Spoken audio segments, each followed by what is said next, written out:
श्री राधा माधव की जय। श्रीमद् भगवद गीता यथारूप की जय। भगवद गीता यथारूप हमारा जो आज का श्लोक है वो योगेश पांडे प्रभु जी के द्वारा है 2.59। प्रभु जी आप हैं क्लास में? हरे कृष्णा प्रभु जी। हरे कृष्णा। ओके प्रभु जी, हो सके तो आप आपका कैमरा भी ऑन कीजिएगा। ओके, तो मैं पहले स्क्रीन शेयर करता हूँ श्लोका के लिए, यहीं पे थी, ताकि हम इसको रीड कर सकें। और फिर प्रभु जी आप आगे कंटिन्यू, क्या हुआ इसका। ओके, ये श्लोक है। Yes Prabhu ji, you can go. Thank you Prabhu ji. Yes, start करते हैं। विषया विनिवर्तन्ते निराहारस्य देहिना रसवर्जं रसोप्यस्य परं दृष्ट्वा निवर्तते।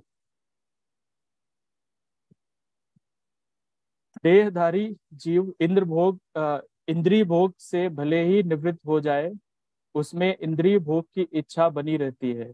यहाँ निवृत्त का मतलब है अगर हम इंद्रिय भोग को छोड़ देते तो भी उसकी इच्छा बनी रहती है। लेकिन लेकिन उत्तम रस के अनुभव होने से ऐसे कार्यों को बंद करके वह भक्ति में स्थिर हो जाता है। तो यहाँ ऐसे कार्यों का मतलब है कि बेसिकली कृष्ण भावनामृत में जुड़कर।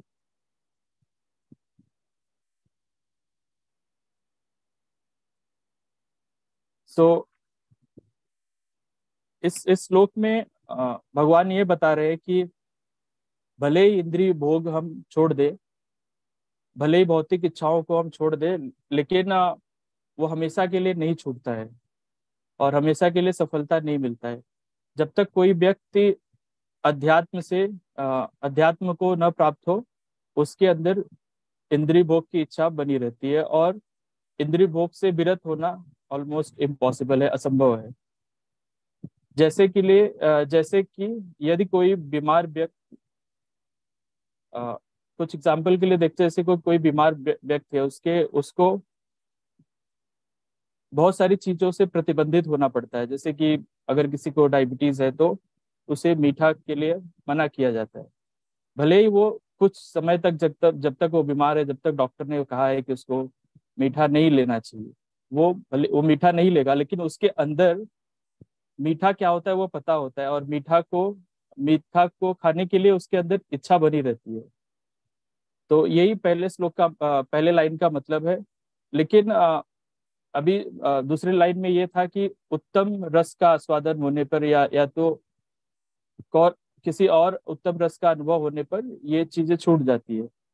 तो एग्जाम्पल के लिए अगर कोई व्यक्ति है, समझ लो कि वो किसी बहुत छोटे से घर में रहता है और उसने पढ़ाई किया, बहुत मेहनत किया और उसने कोई बड़ा घर ले लिया। तो जब वो बड़े घर में रहने लगेगा तो उसको हायर टेस्ट मिलता है, उसको उत्तम रस मिलता है। तो उस समय वह छोटे घर की इच्छा नहीं करता है, उसके अंदर वो इच्छा नहीं आती है। तो यहाँ ऐसे हुआ। लेकिन अब यहाँ क्वेश्चन आता है कि लेकिन हम यह कैसे करें? तो कृष्ण कृष्ण को अपने से जोड़कर हम हायर टेस्ट का अनुभव कर सकते हैं। और जब तक कृष्ण भावना अमृत में कोई रुचि नहीं होती या टेस्ट जागृत नहीं होता, उसके अंदर भौतिक वस्तुओं और इंद्रिय भोग की इच्छा बनी रहती है। और जब वास्तव में कृष्ण भावना अमृत में या कृष्णा में रुचि जग जाती है तो वह स्वतः ही ऐसी भौतिक वस्तुओं के प्रति अरुचि उत्पन्न हो जाती है। अब यहाँ विचार आता है कि हम जब कृष्ण भावनामृत की बात करते हैं तो करना क्या होगा, करना क्या चाहिए? तो आई थिंक आप सबको पता है, लेकिन मैं फिर से वो अ, वापस से रिपीट करूंगा। जैसे कि भोग लगा हुआ प्रसाद ही ग्रहण करना और हरे कृष्ण महामंत्र का जप करना, भगवत गीता या भागवतम, चैतन्य चरितमृत, रामायण या अन्य भगवान से रिलेटेड शास्त्र पढ़ना, भक्तों का संग करना, भगवान के धाम का यात्रा करना, श्री विग्रह का सेवा करना, घर पे सेवा करना या मंदिर में जाकर भगवान का दर्शन करना या मंदिर में सेवा करना। जब हम ये अपने दैनिक जीवन में जब हम इसका अनुभव करते हैं तो हमारी चेतना का लेवल बढ़ जाता है और अंदर से सतोगुण का विस्तार होता है। और जब सतोगुण का विस्तार होता है तो बेसिकली रजोगुण और तमोगुण अपने आप कम हो जाते हैं, या भौतिक इच्छाएं जो है वो अपने आप कम हो जाती है। हरे कृष्ण। हरे कृष्णा प्रभु, थैंक यू वेरी मच प्रभु जी, आपने बहुत अच्छे से समझाया। और किस तरह से हायर टेस्ट मिलने से लोअर टेस्ट चला जाता है। इस श्लोक का एक्चुअल मीनिंग जो बताया जाता है इसका, वही लास्ट की जो लाइन है ना, परम दृष्टवा निवर्तते। हम सबके लिए भी ये याद करने की बात है कि भगवान ये बता रहे हैं परम दृष्टवा निवर्तते। जब भी हायर टेस्ट मिलता है तो लोअर टेस्ट छूट जाता है। और ये हम साधारण जीवन में प्रभु जी ने 2-3 एग्जाम्पल दिए। उसके अलावा हम साधारण तौर पे भी देखते हैं। छोटे बच्चे से शुरू होती है कथा।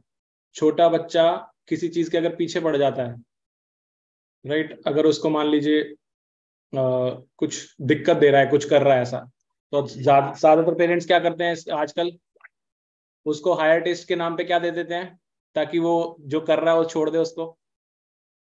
मोबाइल पकड़ा देते हैं। हायर टेस्ट है, तो जैसे उसे हायर टेस्ट मिलता है वो लोअर टेस्ट को छोड़ देता है। और पेरेंट्स भी खुश, बच्चा भी खुश क्योंकि उसको मिल गया। लेकिन एक्चुअल में उसको लगता है वो हायर टेस्ट, लेकिन उसे हायर टेस्ट नहीं है। लेकिन उस कंडीशन में जो कंपैरेटिवली उसको मिल रहा है वो उससे हायर टेस्ट है। तो ये बच्चे से देखते हैं हम साधारण तौर पर, बच्चे को खाना खिलाना हो तो टीवी दिखा दो, तो हायर टेस्ट में एंगेज हो गया, वो चला गया, चल खा लेगा जो उससे लोअर मिल रहा है साथ में। तो ये छोटी छोटी चीजों से शुरू होता है। ऐसे हमारे साथ भी होता है जीवन के अंदर। अगर हमें जब बोला जाता है कि अच्छा खाना खाइए, सात्विक खाना खाइए, तो हमें बहुत दिक्कत होती है। हमें लगता है हमसे ज्यादा खाया जाता है, साधारण खाना भी ज्यादा खाया जाता है। जैसे आप ऑफिस से आए, आपको खाना ज्यादा भूख लगती है, अगर आप उसी टाइम पर अपने भूख को हायर टेस्ट से भर लेंगे तो आपको एकदम भूख नहीं लगेगी, बाकी चीजें खाने की जगह नहीं बचेगी, तो आप उसके लिए नहीं खाएंगे, उसको अवॉइड कर सकते हैं। एंड इम्पॉर्टेंटली ये सब तो साधारण भौतिक दृष्टि में है, लेकिन भगवान यहाँ पर किस एंगल से बता रहे हैं कि जहां जहां पर हम जो एक्चुअल हायर टेस्ट है वो कृष्ण को सेंटर में ला करके लाना है। जैसे प्रभु जी ने बहुत अच्छे ढंग से जो हमारी ABCD है उसको और इलाबोरेटिव तरीके से कवर किया कि जैसे ही हम जीवन में भक्तों का संग करते हैं तो नेगेटिव चीज जो भी होती है वो नेगेटिव बोल करके हमारा माइंड कभी भी अवॉइड नहीं कर सकता। लेकिन अवॉइड करने का तरीका क्या है, उसको हटाने के लिए उसको बेटर चीज दे दो। जो भी जितने ये मैनेजमेंट वाले गुरुज होते हैं जो हैबिट ट्रांसफॉर्मेशन जो बताते हैं कि अपने जीवन में नए आदतों को कैसे अपनाया जाता है, उनको देखिएगा। सब वर्कशॉप में ये सबका प्रिंसिपल यही है, परम दृष्टवा निवर्तते। वो क्या बोलते हैं, आप किसी चीज को छोड़ नहीं सकते, लेकिन आप एक अच्छी चीज को अपनाइए तो ये अपने आप गायब हो जाएगी। यही बोलते हैं ना, अगर आपने किसी का वर्कशॉप सुना हो ऐसा, क्या बोलते हैं वो, तो अगर आप बुरे लोगों का संग नहीं छोड़ पा रहे हैं, अच्छे लोगों का संग प्राप्त कीजिए। तो हमारा जो ABCD में A आता है वो क्या है, भक्तों का संग कीजिए। तो जब भक्तों का संग करने लगेंगे तो आपको हायर टेस्ट मिलेगा, आपको लगेगा यार इन लोगों का संग तो इतना अच्छा है, तो आप लोअर लोगों का संग अपने आप छोड़ देंगे। आप ऐसा नहीं कर सकते उनसे मिलना बंद छोड़ दें, लेकिन आप जब इनका संग करने लगेंगे तो ये अपने आप छूट जाता है। ऐसे जब आप कहें कि आप ये इधर उधर की किताबें मत पढ़ा कीजिए, मैगजीन मत पढ़ा कीजिए, लेकिन उसकी जगह जब आप शास्त्र पढ़ने लगते हैं, भगवत गीता भागवतम पढ़ने लगते हैं, तो ये लोअर टेस्ट फिर हट जाता है उसमें। सिमिलरली भगवान को जब भोग लगा करके खाने की बात आती है तो क्या होता है, वो हायर टेस्ट है क्योंकि भगवान का उच्चिष्ट है वो। तो आप जो बाकी चीजें खाते हैं, प्याज लहसन या और भी जो चीजें नॉनवेज खाते हैं, वो धीरे धीरे आपका टेस्ट अपने आप हटता जाता है उससे भी। सिमिलरली चैंटिंग भी यही डेवलप कराता है, आपकी जिह्वा में हायर टेस्ट डेवलप कराता है, क्योंकि भगवान स्वयं आकर के आपकी जिह्वा पर नृत्य कर रहे हैं। ऐसा रूप गोस्वामी बताते हैं कि जब हम भगवान का नाम उच्चारण करते हैं तो भगवान स्वयं इस जिह्वा पे आते थे। तो वो चाहते हैं कि ऐसी लाखों जिह्वा हो जाए, ऐसे लाखों कान हो जाए मेरे, ताकि भगवान को सुन सके, समझ सके। तो फिर प्रभु जी ने क्या बताया, DT वर्शिप, भगवान का जब दिव्य मंदिर जाके दर्शन करेंगे तो जो लोअर टेस्ट है मूवी जाने का वो कम होने लग जाएगा अपने आप ही, क्योंकि आपको उसके लिए आपकी दृष्टि को एक हायर टेस्ट मिल रहा है। जब आप अपनी पैरों को धाम वास कराएंगे, धाम दर्शन लेके जाएंगे, तो उसको वहां हायर टेस्ट मिलेगा, तो वो पिकनिक के लिए, छुट्टियां मनाने के लिए, हॉलीडेज के लिए बाहर नहीं जाएगा विदेशों में, उसको धाम जाने की इच्छा होगी पैरों को। तो आप अपनी हर इंद्री को हायर टेस्ट दे सकते हैं, और हायर टेस्ट देने से लोअर टेस्ट हट जाएगा जो आप हटाना जा सकते हो। तो परम दृष्टवा निवर्तते ऐसा है।